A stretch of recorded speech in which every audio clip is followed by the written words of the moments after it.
It's okay students, आज हम Indian polity का पार्ट 1 कवर करने वाले हैं। Union and it's territory means संघ और इसके राज्य क्षेत्र। राइट। तो आज का जो टॉपिक है ये इंडियन कॉन्स्टिट्यूशन के आर्टिकल 1 से लेकर के 4 तक कवर होता है। राइट। जिसमें संघ के बारे में हम बात करेंगे और इसके राज्य क्षेत्र के बारे में बात करेंगे और जिसमें हम डिस्कस करेंगे कि आर्टिकल 1 में क्या है, आर्टिकल 2 में क्या है, 3 और 4 में क्या है। और इसी के साथ साथ हम एक चीज और भी डिस्कस करेंगे कि आखिर संघ क्या है और संघ को अलग अलग शब्दों के साथ अगर हम इसकी इंग्लिश मीनिंग्स की बात करें तो फेडरल का मतलब भी संघ होता है, कॉन्फेडरल का मतलब भी संघ होता है। राइट। और यूनियन का मतलब भी संघ होता है।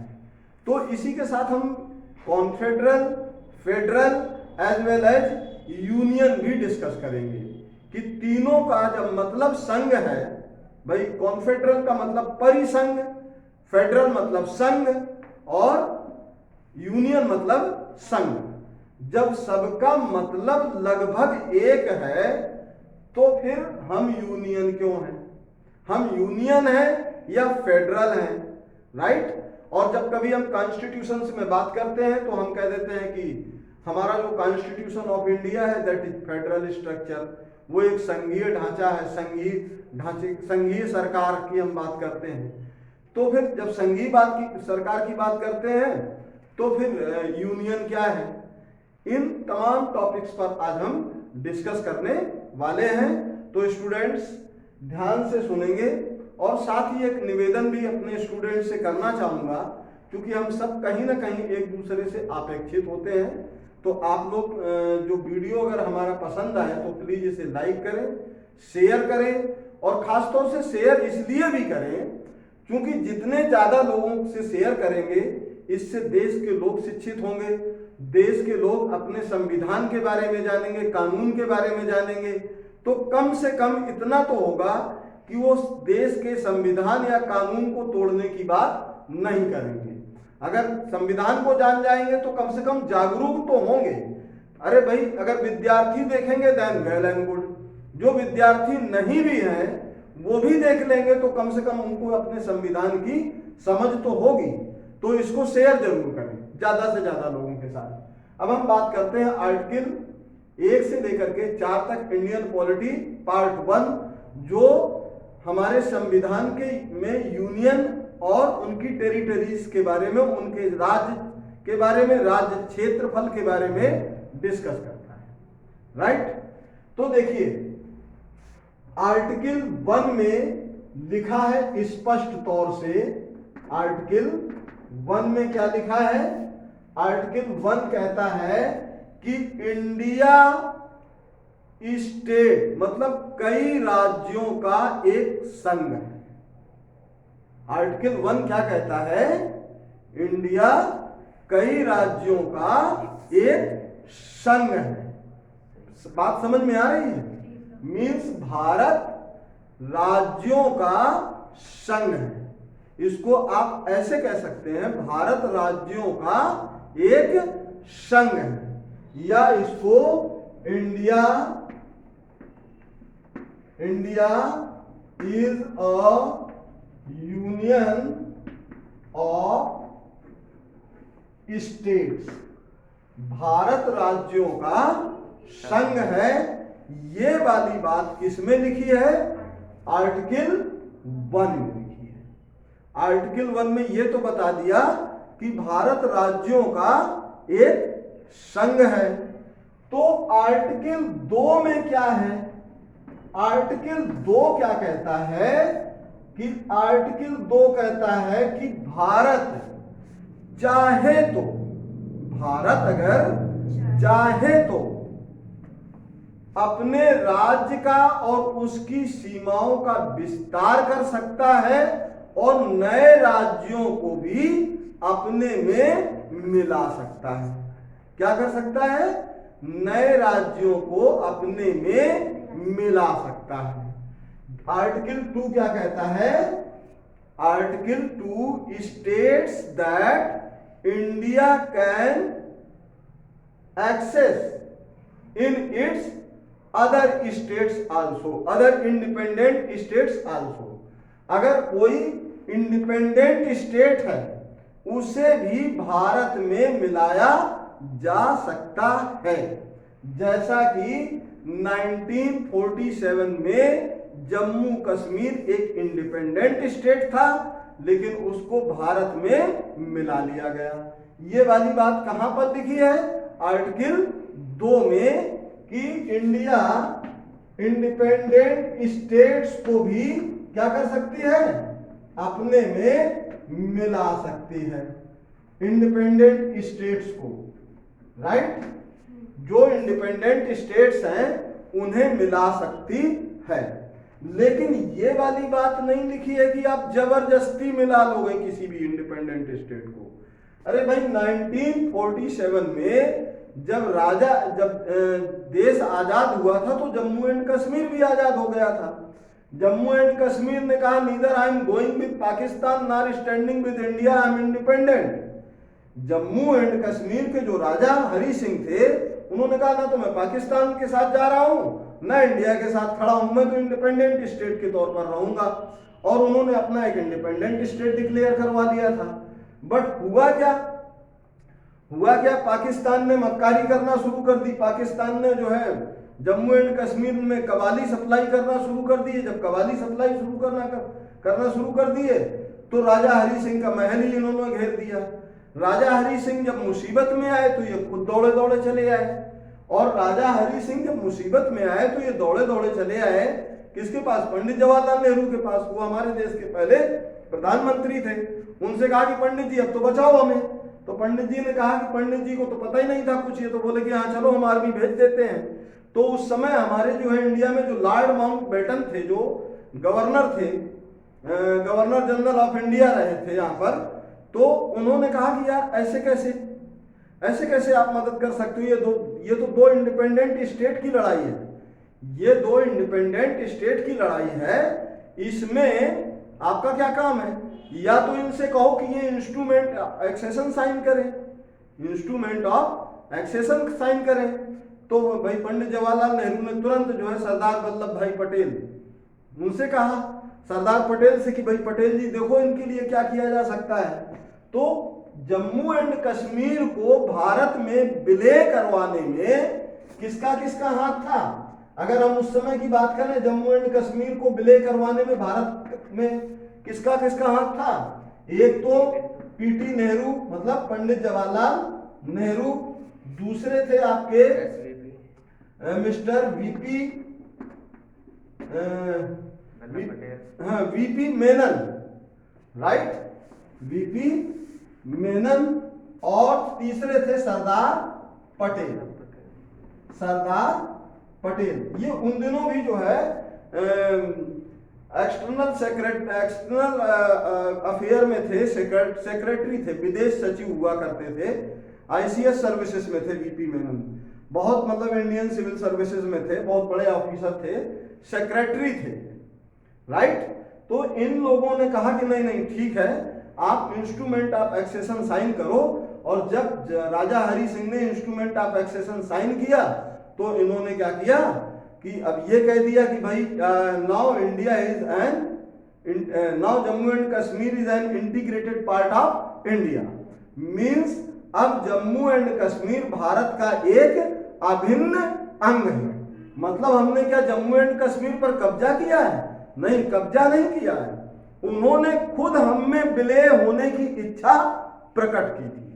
जैसे कि आपने देखा होगा सिक्किम में भी यही हुआ था 1975 में, राइट। 1975 में सिक्किम से लगा हुआ जो राज्य है उसको क्या कहते हैं, नाम नहीं याद आ रहा है, सिक्किम से लगा हुआ राज्य है, उस पर चाइना ने अटैक कर दिया, अरुणाचल प्रदेश, राइट। तो उस पर जब चाइना ने अटैक किया तो चाइना ने जो है उसको अपना उपनिवेश बनाने का प्रयास किया, अपना गुलाम बनाने लगा। तो सिक्किम ने सोचा कि यार मैं तो बहुत छोटा हूं, राइट, अगर ये अरुणाचल पर जो है कुछ कर सकता है तो सिक्किम में भी कर सकता है। तो 1975 में उस समय then prime minister of India, या मैं कह सकता हूं तत्कालीन प्रधानमंत्री इंदिरा गांधी के पास ये प्रपोजल आया, तो इन्होंने कहा ठीक है, हम तुम्हें वही फैसिलिटीज देंगे, वही प्रिविलेजेस देंगे जो इंडिया के अदर स्टेट को मिलती है, राइट। जो इंडिया में अदर स्टेट, अदर सिटीजन्स को मिलती है, सेम प्रिविलेजेस हम सिक्किम के सिटीजन्स को देंगे, तो आप हमारे में विलीन हो जाइए। तो क्योंकि ये प्रोविजन है अंडर आर्टिकल 2 कि ये प्रोविजन है कि वो मिला सकते हैं, राइट। अब इसमें मान लीजिए कि उसने मिला लिया। अब मिला लिया तो पहले तो उसका एक ट्रायल चला, एक फेज में ट्रायल चला कुछ समय के लिए, और ट्रायल के बाद उसको पूर्ण स्टेट का दर्जा दे दिया गया। और ये कहा गया क्योंकि सिक्किम जब भारत में विलीन होने जा रहा था, विलय होने जा रहा था, तो सिक्किम का एक और भी स्टेटमेंट था, एक और प्रॉब्लम थी उसकी। उसने कहा कि भाई हम 4 लोग रहते हैं यहाँ पर, कहीं ऐसा ना हो कि हम इन 4 को आप बिखेर दें, एक को आप अरुणाचल प्रदेश में उठा के फेंक दें, एक को केरला, एक को मद्रास, एक को कोलकाता, तो हम बिखरना नहीं चाहते हैं। तो उस समय की यूनियन गवर्नमेंट ने उनको ये एश्योरेंस दिया। यूनियन गवर्नमेंट ऑफ इंडिया का मतलब क्या? भारत सरकार। भारत सरकार ने उनको एश्योर किया कि नहीं, आपके साथ ऐसा नहीं होगा, बल्कि आपको वही प्रिविलेजेस मिलेंगे जो हम इंडिया के अदर सिटीजन्स को देते हैं। वही प्रिविलेजेस, सेम राइट्स आपके साथ भी होंगे, आपको भी मिलेंगे। Is that clear? तो आर्टिकल 2 क्या कहता है कि हम इंडिपेंडेंट स्टेट्स को अपने में मिला सकते हैं, विलीन कर सकते हैं, विलय कर सकते हैं, अपने में मिला सकते हैं, राइट। लेकिन कैसे मिला सकते हैं? इसमें भी एक प्रोविजन है कि राष्ट्रपति को सूचित करके, बिना राष्ट्रपति की पूर्व सूचना के ये जो है यूनियन गवर्नमेंट कुछ नहीं कर सकती है। ये पॉइंट लिख सकते हैं कि India could access independent states also on prior information, on prior notice of President of India। Means Bharat के राष्ट्रपति को पहले आपको प्रायर नोटिस करना होगा, उनको सूचना देना होगा, उन्हें बताना होगा कि हम सो एंड सो स्टेट को, जो कि इंडिपेंडेंट स्टेट है, उसे हम भारत में विलीन करने जा रहे हैं, भारत में मिलाने जा रहे हैं। ये चीज क्लियर हो रही है? लेकिन इसमें एक चीज और का प्रोविजन है कि जो भी यूनियन गवर्नमेंट इसमें कुछ करेगी, तो इसमें ये आर्टिकल्स को अंडर आर्टिकल 368 से बाहर रखा गया है, ताकि कोई ये चैलेंज ना कर सके कि ये भी जो भी अमेंडिंग होगी, किसी को मिलाने की अमेंडिंग होगी, तो उसको कोई जुडिशियल चैलेंज ना करे कि आपने गलत किया है। तो इसको 368 से बाहर रखा गया है। इसमें पार्लियामेंट के पावर्स को इंक्रीज किया गया है। पार्लियामेंट चाहे तो, सरकार का मतलब यहां पर क्या है? पार्लियामेंट चाहे तो इंडिपेंडेंट स्टेट को भी भारत में मिला सकता है। Is that clear? ये चीज क्लियर हो गई कि इसी तरीके से आपका जम्मू एंड कश्मीर भारत में विलय हुआ, इसी तरीके से 1975 में आपका सिक्किम भारत में विलय हो गया। Is that clear? यहां तक आर्टिकल 1 और आर्टिकल 2 समझ में आ गया होगा बहुत अच्छे तरीके से। अब हम बात करते हैं आर्टिकल किसकी? 3 की। आर्टिकल 3 क्या कहता है कि हम अर्जित क्षेत्र को भी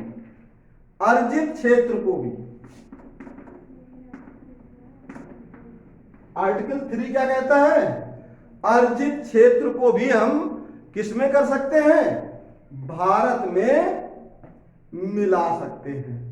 तो पे अटेंशन टुवर्ड्स मी, अर्जित क्षेत्र का मतलब समझ में आया कि नहीं आया? अभी तक हमारे पास कोई अर्जित क्षेत्र है ही नहीं। अभी तक हमने किसी अर्जित क्षेत्र को भारत में विलय नहीं किया है। तो अर्जित क्षेत्र की अगर हम बात करें तो जैसे कि 1947 में क्या हुआ था, जम्मू एंड कश्मीर पर जब पाकिस्तान ने अटैक किया तो पाकिस्तान की सेना को खदेड़ने के लिए हमारी सेना, भारतीय सेना पहुंची और भारतीय सेना में उस समय वहां पे जम्मू एंड कश्मीर में वहां पे ब्रिगेडियर थे, ब्रिगेडियर उस्मानी हुआ करते थे। तो ब्रिगेडियर उस्मानी का ये स्टेटमेंट था कि हम तब तक बेड पर नहीं सोएंगे जब तक हम इन पाकिस्तानियों को उनके घर के अंदर तक ना खदेड़ देंगे। तो नौशेरा में उनकी उन दिनों पोस्टिंग हुआ करती थी उस ब्रिगेडियर उस्मानी की। तो उन्होंने कहा कि भाई हम तब तक जो है बेड पर नहीं सोएंगे जब तक इनको हम कहां तक, इनके घर तक ना खदेड़ कर आए। तो वो जो है तब तक बेड पर नहीं बल्कि जमीन पर सोते रहे। खैर उनकी ये जिद भी सक्सेस हुई और जंग भी जीते। अब होता क्या है, आर्टिकल 3 में हमने अर्जित क्षेत्र की बात की। अब उसी के बीच में जो है हमने जम्मू एंड कश्मीर को तो आजाद अपने में मतलब जीत लिया, अपने में मिला भी लिया, लेकिन कुछ हिस्सा जो है पाकिस्तान की अंदर रह गया जिसको कहा जाता है पीओके, पाक, इसका मतलब है पाक ऑक्युपीड कश्मीर। पीओके का क्या मतलब है? पाक ऑक्युपीड कश्मीर मींस पाकिस्तान के कब्जे वाला कश्मीर। इसको अगर सही हिंदी में समझेंगे, ऑक्युपीड का मतलब कब्जे वाला। ये कश्मीर तो है लेकिन पाकिस्तान के कब्जे में। अब वहीं पर ये पीओके से ही लगा हुआ आपका क्या है, बलूचिस्तान है। आपने बहुत बार सुना होगा, बलूचिस्तानियों के साथ बड़ा भेदभाव होता है। अब मान लीजिए कि बलूचिस्तान की जनता, बलूचिस्तान की अगर पब्लिक एक बार को ये कह दे कि भाई हम तो भारत में विलय होना चाहते हैं, एटलीस्ट हम पाकिस्तान में तो विलय नहीं होना चाहते हैं, मींस बलूचिस्तानी अगर ये, क्योंकि देखिए वो एक इंडिपेंडेंट स्टेट की डिमांड कर रहे हैं, लेकिन उनके साथ क्या हो रहा है वहां पर बलूचिस्तान में, उनके साथ, उनकी औरतों के साथ, उनके बच्चों के साथ और उनके बुजुर्गों के साथ, नौजवानों के साथ, जो पाक आर्मी है या पाक गवर्नमेंट है उनके साथ बड़ा भेदभाव करती है, मतलब बेमनुष्यतापूर्ण व्यवहार करती है। तो उस दशा में उन्होंने, अगर वो एक बार को उनके दिमाग में आ जाए कि अगर हम इंडिपेंडेंट हो भी गए तो ये हमारे साथ जो है लगा आए दिन यही सब करते रहेंगे, तो इससे बढ़िया है कि हम किस में विलय हो जाएं, भारत में विलय हो जाएं। तो भारत की संसद को क्या करना है, ज्यादा कुछ नहीं करना है, बस राष्ट्रपति को एक सूचना देनी है कि हम बलूचिस्तान को भारत में मिलाने जा रहे हैं। राष्ट्रपति इसमें जो है रिव्यू पिटीशन के लिए भी नहीं कह सकता है, ये भी नहीं कह सकता है कि इस पर पुनर्विचार कर लिया जाए। रिव्यू के लिए, रिव्यू के करने की भी बात नहीं करेगा। अगर उसने मतलब हमारी पार्लियामेंट ने ये कह दिया हम बलूचिस्तान जो कि एक अर्जित क्षेत्र है इसको हम अर्जित करने जा रहे हैं, अपने में मिलाने जा रहे हैं, तो वो मना नहीं कर सकता है और बड़े आराम से हमारे देश की पार्लियामेंट उसे अपने में मिला लेगी, क्योंकि ये आर्टिकल 3 में प्रोविजन है। अब बात आती है कि भाई जब हम यूनियन और उसकी टेरिटरीज की बात कर रहे हैं, राज्य की बात कर रहे हैं, राज्य क्षेत्रों की बात कर रहे हैं, तो ये बात कहां लिखी है आर्टिकल 1 में कि कौन सा राज्य भारत का है और कौन सा राज्य भारत का नहीं है। मान लीजिए हम उत्तर प्रदेश में खड़े हैं, हम यूनियन और उसकी टेरिटरीज के बारे में बात कर रहे हैं, राइट। यूनियन और इसकी जो टेरिटरीज है, उसकी जो राज्य है और राज्य क्षेत्र है, हम इनकी तो बात कर रहे हैं। तो कौन सा राज्य भारत का है, कौन सा राज्य भारत का नहीं है, अभी तक हमने आपको आर्टिकल 1 पढ़ाया जिसमें हमने कहा कि भारत जो है क्या है, राज्यों का एक संघ है। भारत राज्यों का क्या है, संघ है। और इसकी जो है राज्य की सीमाएं कौन निर्धारित कर सकता है, पार्लियामेंट कर सकती है। मतलब इसके राज्य में छोटा करना, बड़ा करना, किसी राज्य को काट करके एक और राज्य बना देना, जैसे कि आपका देखा होगा बिहार को काट करके झारखंड बना दिया, उत्तर प्रदेश को काट करके उत्तराखंड बना दिया, मध्य प्रदेश को काट करके छत्तीसगढ़ बना दिया, राइट। तो ये सब कुछ देश के अंदर ही तो हो रहा है, लेकिन ये लिखा कहाँ है कि ये मध्य प्रदेश कहाँ है, मतलब भारत में है भी कि नहीं है। तो ये आर्टिकल 2 में ही ये प्रोविजन है कि अगर जो राज्यों की जानकारी, भारत के राज्यों की जानकारी आपको कहां पे मिलेगी, भारत के शेड्यूल 1 में। तो शेड्यूल 1 में जो है राज्यों की लिस्टिंग होगी कि भारत के राज्य कौन कौन से हैं। ये चीज क्लियर हो गई, मतलब बात समझ में आ रही है। शेड्यूल 1 में स्टेट्स लिस्टिंग होंगे, राइट। अब बात हम एक बात और भी कर रहे थे कि भाई ये संघ, यूनियन और फेडरल, कॉन्फेडरल, इनके बारे में हमने बात की थी। वर्ड थे कॉन्फेडरल, फेडरल और यूनियन। अगर हम कॉन्फेडरल की बात करें तो इसका मतलब क्या है, परिसंघ, और इसका मतलब क्या है, संघ, और इसका मतलब क्या है, संघ। तो यहां पर आपको अंतर समझने की जरूरत है। What is confederal, what is federal and what is union. Union, confederal क्या है, फेडरल क्या है और यूनियन क्या है। तो बेसिकली कॉन्फेडरल परिसंघ जो होता है, तो परिसंघ का मतलब है कि छोटे छोटे राज्य मिलकर के सेंटर को ये राइट्स दे देते हैं कि भाई तुम जो है एक देश का निर्माण कर लो और तुम लोग मतलब हम पर जो है क्या करो, एक हुकूमत करो, राइट।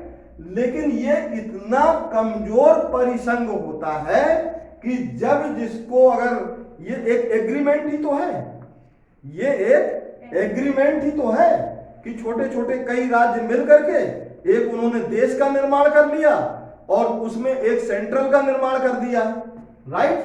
क्या हुआ, ध्यान दें, छोटे छोटे राज्य मिलकर के, छोटे छोटे राज्य मिलकर के क्या बना देते हैं, एक देश का निर्माण कर लिया। और ये देश का निर्माण कैसे हुआ, उसमें इसी जब छोटे छोटे राज्य मिल गए तो एक देश का निर्माण हो गया। देश में एक उन्होंने अपना सेंट्रल बना दिया, जैसे कि हमारी पार्लियामेंट है, तो उन्होंने भी बना ली एक पार्लियामेंट। लेकिन ये इतना कच्चा एग्रीमेंट है, एक तरह से कह सकते हैं रॉ एग्रीमेंट है, कि उनमें से कोई भी एक छोटा राज्य जब चाहे तब अलग हो सकता है। जब उसको सेंट्रल की बात ना समझ में आए तभी वो अलग हो जाएगा, तभी वो कह देगा कि नहीं हमें तुम्हारे साथ नहीं रहना है, तभी वो कह देगा हमें तुम्हारे साथ नहीं रहना है। क्यों नहीं रहना है, क्योंकि एक एग्रीमेंट ही तो है, हमने तुम्हारे साथ एग्रीमेंट किया था, अब एग्रीमेंट तोड़ रहे हैं, क्लियर। अब इसी भी फेडरल क्या है, फेडरल भी क्या है, एक संघ ही तो है। ये किस तरह का संघ है, एक एग्रीमेंट बेस्ड है, एग्रीमेंट बेस्ड, जैसे कि आपका यूएसए मतलब यूनाइटेड स्टेट ऑफ अमेरिका। इसमें देखिए लगभग 50 छोटे छोटे राज्य हैं आज की डेट में। अमेरिका में, यूनाइटेड स्टेट ऑफ अमेरिका में कितने राज्य हैं, लगभग 50 स्टेट्स हैं जो छोटे बड़े स्टेट्स हैं। और यहां पर आपको एक चीज देखने को मिलेगी, क्या देखने को मिलेगी, ये कॉन्फेडरल एंड फेडरल जो नेशंस हैं, कॉन्फेडरल एंड फेडरल नेशंस में आपको एक चीज मिलेगी देखने को, क्या, जितने स्टेट होंगे उतने स्टेट के उसके झंडे होंगे। मतलब हर स्टेट का एक अपना झंडा होगा, हर स्टेट का एक अपना कॉन्स्टिट्यूशन होगा। दैट इज अनदर थिंग कि उनकी करेंसी एक ही है। जैसे अगर हम यूनाइटेड स्टेट ऑफ अमेरिका की बात करें तो यूनाइटेड स्टेट ऑफ अमेरिका क्या है, एक फेडरल नेशंस है।